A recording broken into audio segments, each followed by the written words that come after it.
Mesdames et messieurs, assalamu alaikum wa rahmatullahi wa barakatuh. Que la paix et bénédiction, mais aussi la miséricorde d'Allah soit sur vous tous. Donc c'est le salut de l'islam que je viens de vous révéler.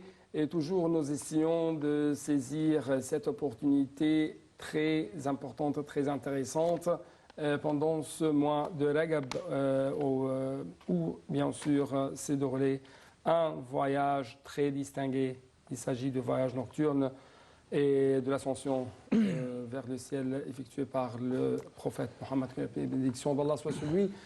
Donc, Al-Isra ou Al-Mi'raj, pourquoi Al-Isra ou Al-Mi'raj reste toujours un point tournant, ou l'un des points tournants dans la vie des musulmans, dans la vie du prophète, en islam en général?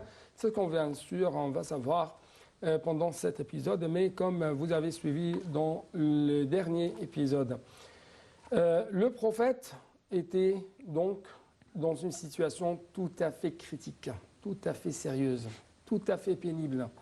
C'est pourquoi il s'est adressé vers Allah en le priant, en essayant de chercher chez lui un refuge. Donc, qu'est-ce que s'est passé? C'est ce qu'on va savoir à travers les explications et les éclaircissements de notre grand professeur, Dr Sami Mandour. Vous êtes toujours bienvenu. Merci. Sur Native International. Merci beaucoup pour toujours vos efforts. Je vous en prie. Avec nous. Je vous en prie. Merci beaucoup pour éclaircir les différentes dimensions du message de l'islam. Donc, le prophète a prié Allah dans cette situation très difficile où il se trouvait. Qu'est-ce qui s'est passé après ça? Oui, justement, il y avait un double message du ciel.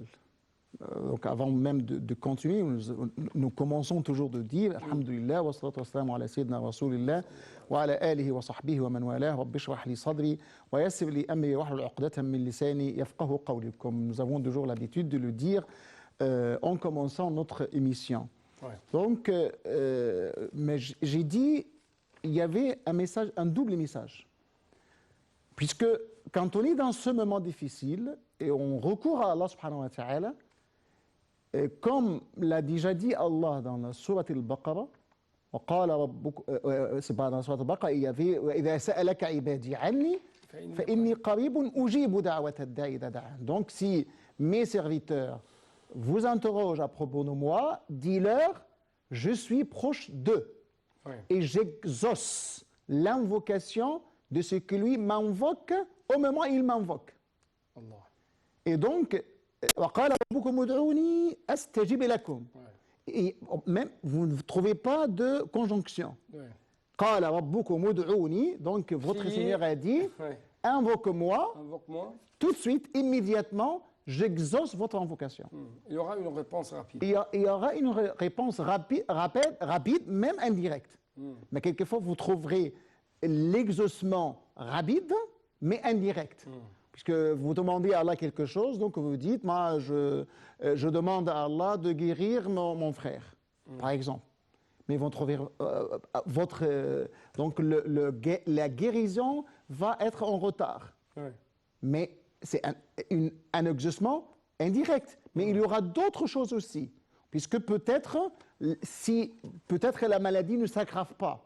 Et donc là, imaginez, donc vous ne devez pas dire, voilà, nous devons avoir un exaucement rapide et direct. Donc là, il faut faire attention.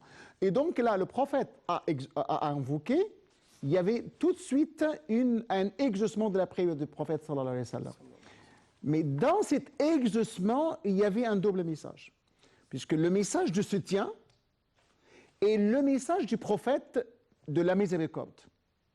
Donc nous avons deux leçons. Le prophète a été un peu soulagé, tout à fait soulagé, et en même temps, ça nous donne preuve de la miséricorde du prophète Mohammed sallallahu alayhi wa sallam. Pourquoi?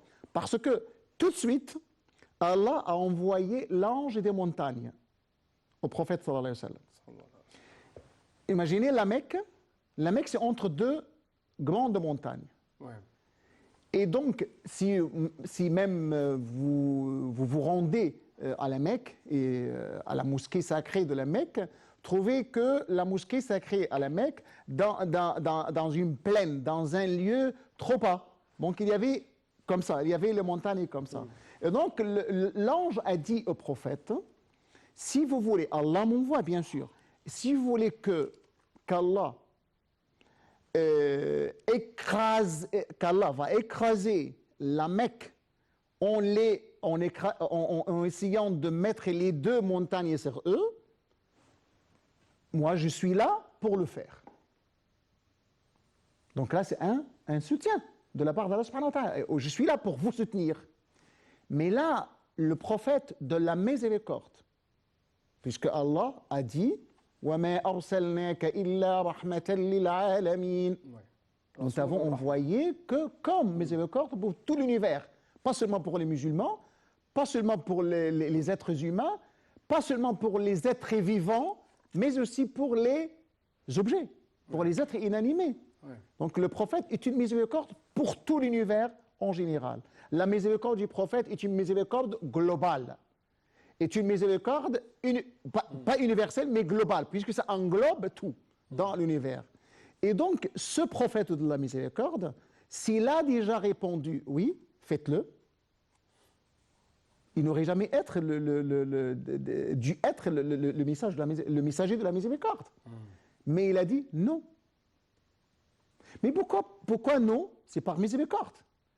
C'est pourquoi le prophète, par miséricorde, il a refusé d'écraser les Mécois qui l'ont déjà persécuté, lui et les musulmans. Puisque celui qui assume le message, celui qui assume la responsabilité, doit avoir toujours un espoir.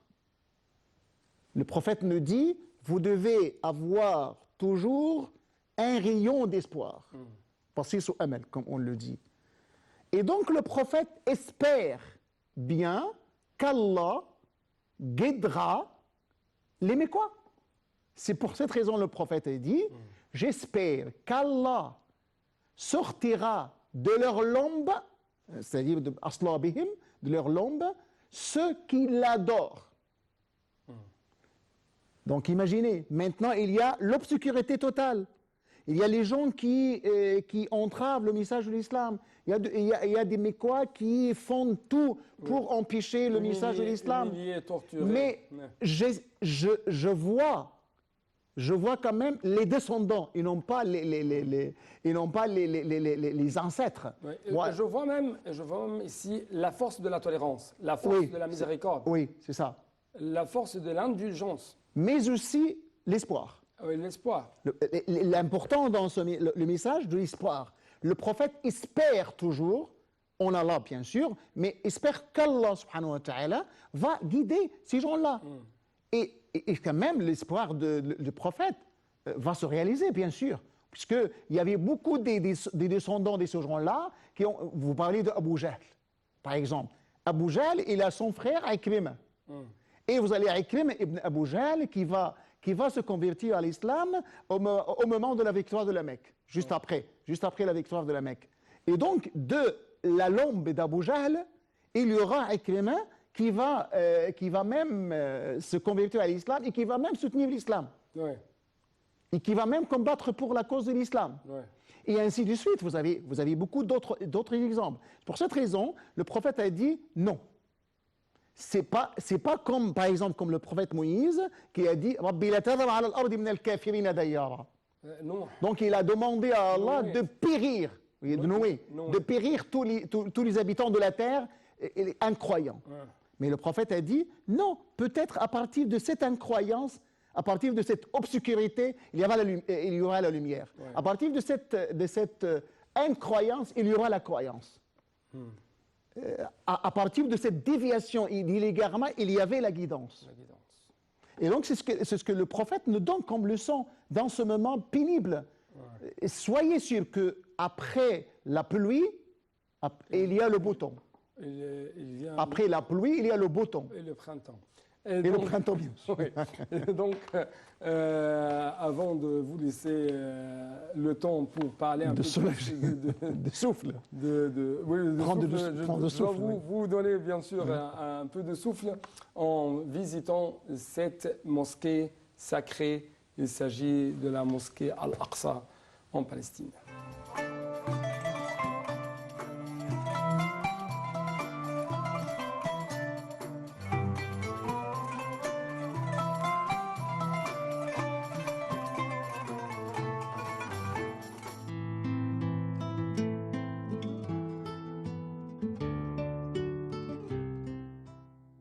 La mosquée d'Al-Aqsa se situe au sud-est de la ville d'Al-Quds. Elle a une capacité de 500 000 fidèles et elle a une superficie de 144 000 mètres carrés. Derrière la muraille d'Al-Aqsa, 2 compagnons du prophète, que la paix et le salut soient sur lui, sont enterrés. Le premier est Ubada ibn al-Samit, le second est Shaddad ibn Aws.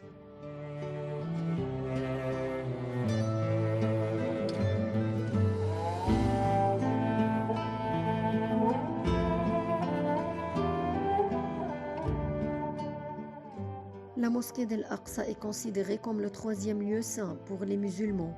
Lorsque le calife Omar ibn al-Khattab vint à Al-Quds, il voulut réserver une partie de la surface Al-Aqsa pour la prière. Il choisit alors la partie sud, orientée vers la Qibla, pour construire sa mosquée, qui fut appelée par la suite la mosquée d'Al-Aqsa.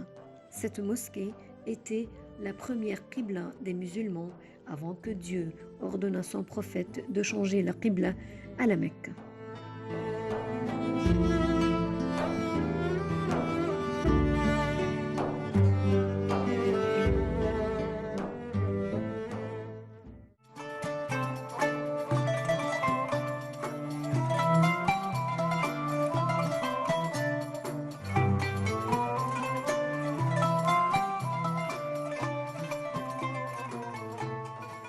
Donc, encore une fois, notre grand professeur, comment Al-Isra wal-Mi'raj, le voyage nocturne et l'ascension vers le ciel effectué par le prophète, Mohammed, que la paix et la bénédiction d'Allah soit sur lui, était une sorte de soulagement pour ce grand prophète.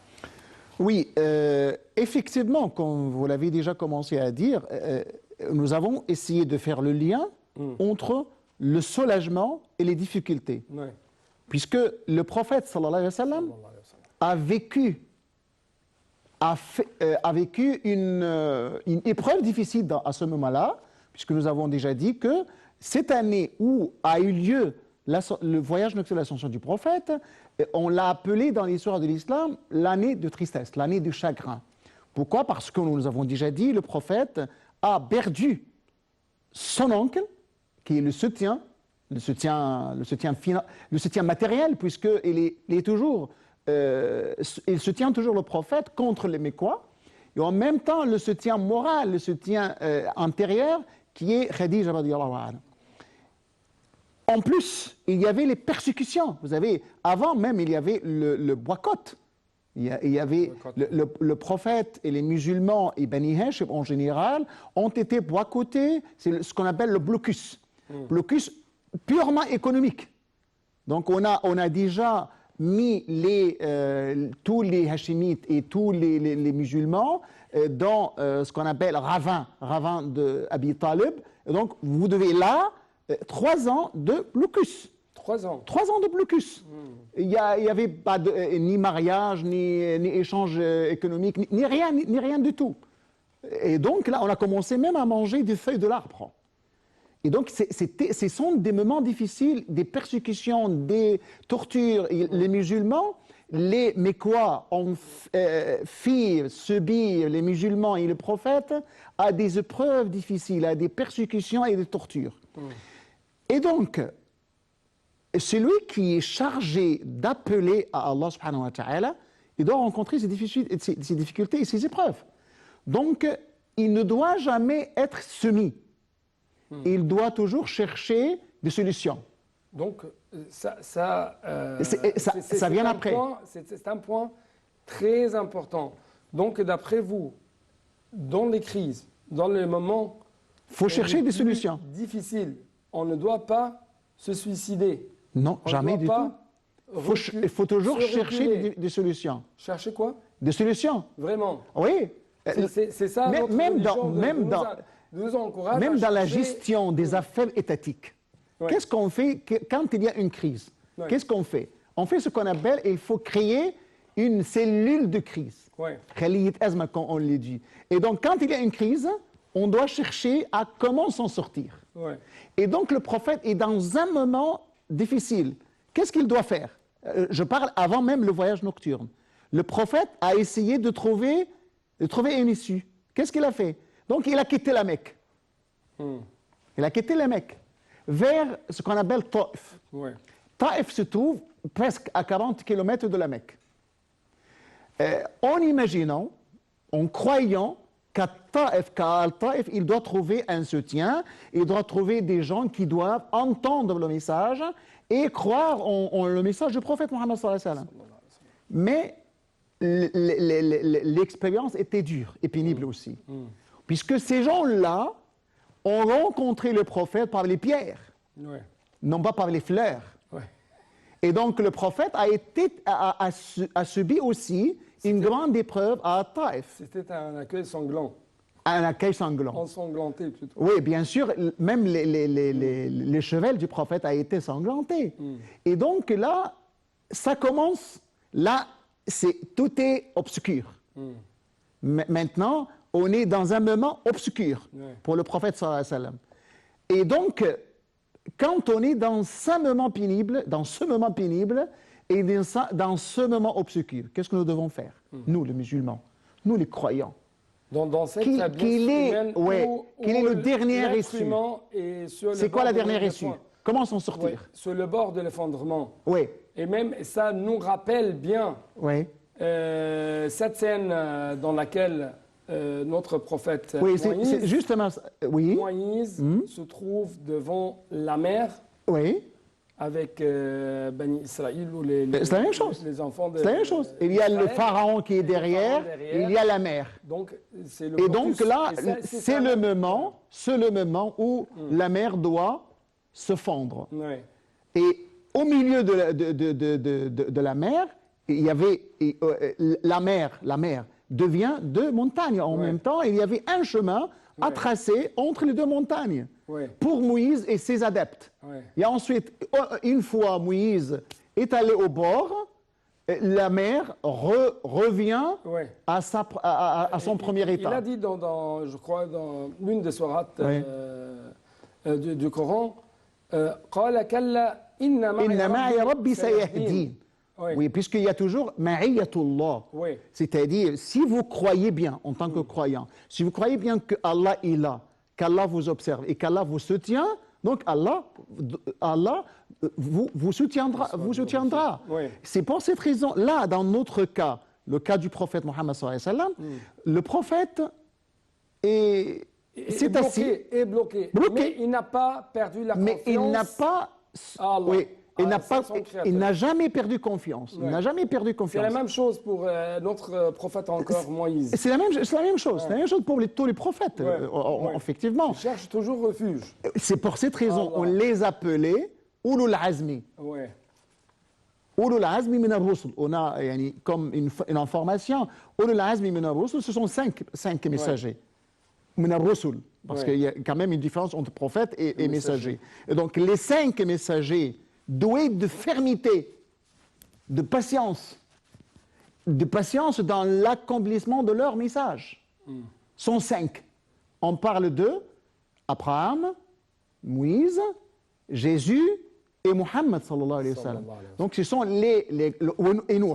Donc ce sont les 5 messagers qui ont déjà subi des grandes difficultés dans l'accomplissement de leur message et en même temps ils ont ils ont déjà insisté à transmettre leur message. Revenons à notre prophète Mohammed sallallahu alayhi wa sallam. Le prophète donc dans ce moment difficile, dans ce moment obscur, dans ce moment tranchant, donc il s'est réfugié à un arbre, sous un arbre. Et donc c'est dans ce moment que le croyant ne doit jamais désespérer. Si vous ne devez jamais permettre au désespoir d'être inséré dans votre cœur. Mais si vous êtes dans ce moment pénible, donc, recours à Allah subhanahu wa ta'ala. Puisque c'est Allah qui va vous donner aide et secours. Et donc le prophète, dans ce moment-là, imaginez, il y a deux scènes très importantes dans ce moment, puisque le prophète a invoqué Allah, donc l'invocation. Raison pour laquelle, dans le Coran, même le hadith du prophète dit « Ad-du'a mukhul ibada ». L'invocation, c'est même c'est l'essence même de l'ibada, de l'adoration d'Allah. Puisque c'est dans ce moment que vous devez avoir recours à Allah. Comment, donc en implorant, en invoquant, en priant. Et donc le prophète a fait ainsi. Allahumma inni ashku ilayka da'fa quwwati wa qillata hilati wa hawani ala an-nas. Donc c'est ce dont souffre le prophète. Il souffre de quoi? De sa faiblesse. Wa qillata hilati, il n'a plus de moyens. Il n'a plus de moyens. Wa hawani ala an-nas, donc les gens l'humilient, les gens n'acceptent pas son message. Donc les gens le considèrent comme faible. Et donc là, le problème est quoi? Est-ce qu'Allah est mécontent de moi? Est-ce qu'Allah s'est mis en colère contre moi? Non. Allahumma inni ashku ilayka da'fa quwwati wa qillata hilati wa hawani ala an-nas. Ya arham al-rahimin. Anta rabbul mustad'afin. Vous êtes le Seigneur et j'ai promis. Et vous êtes Seigneur opprimé. Et vous êtes mon Seigneur et vous êtes le mien. Rabbul mustad'afin wa anta ila man takiluni. À qui tu me laisses? À qui tu me laisses? À qui tu m'abandonnes? أنت رب المستضعفين وأنت إلى من تكلني إلى بعيد يتجهمني c'est un lointain qui doit m'agresser أم إلى عدو ملكته أم ou bien un ennemi qui doit s'en prendre contre moi. Et le problème, l'important pour moi est que vous ne devez pas en colère contre moi. إن لم يكن بك غضب علي فلا أبالي. Ça ne fait rien de tout pour moi de subir toutes sortes de difficultés, à moins que tu ne dois pas te mettre en colère contre moi. Moi maintenant, je me recours à toi, je demande à toi de me pardonner. L'afia, c'est le pardon. L'afia, c'est aussi quand même de me soulager, de me débarrasser de tout ce dont je souffre. لم يكن بك غضب علي فلا أبالي لكن عافيتك هي أوسع لي. Et donc tout de suite, puisque vous قال ربكم ادعوني أستجب لك. Merci beaucoup. Je vous en prie. Et, chers téléspectateurs, merci encore une fois à vous. Et en fait, essayez toujours d'être confiant envers Allah dans les moments les plus difficiles. Merci beaucoup et à la prochaine.